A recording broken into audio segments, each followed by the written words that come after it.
మేము కొట్టలేము, తిట్టలేము, ఏమీ చేయలేము. మీ దగ్గర చేతగానంలో చేతులు కట్టుకుని ఉండాల్సిన పరిస్థితి వచ్చింది మాకు.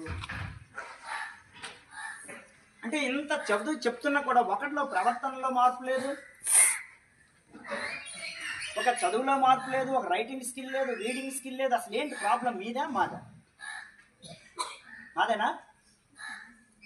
మాదైతే చెప్పండి. మీ అందరికీ చిన్న దండం పెట్టేసి పడుకుని పెట్టి పెట్టేస్తాను. మరి మీ అందరికి దండం పెట్టేసి వదిలేస్తున్నాం. లేదంటే ఇలా నేను తీసుకుంటాను. మరి గుంజలు అయినా మీకు అందరికి కూడా మీ నేనే పనిష్మెంట్ వేసుకోండి.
ప్రియమైన తల్లిదండ్రులారా, మాకు చేతనైనంత వరకు ఇక్కడ మేము చేస్తున్నాం.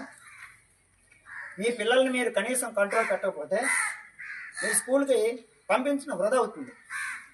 ఎందుకంటే ఇక్కడ మా ఉపాధ్యాయులు మేము ఎంత కష్టపడి పనిచేసినా కూడా ఎలాంటి ప్రయోజనం ఉండదు. మీరు మీ పిల్లల్ని అద్దులో పెట్టుకోకపోతే మీరు పాఠశాలకు పంపించడం వృధా అవుతుంది. ఇది మైండ్లో పెట్టుకుని మీరందరూ కూడా మీ పిల్లల్ని చదువు కోసం పంపిస్తే శ్రద్ధగా ఇంటి దగ్గర చదివించండి. ఇంకా దేనికోసం అయితే పంపిస్తే పాఠశాలకు పంపించద్దు. ఇది నా యొక్క విజ్ఞప్తి. ఓకే.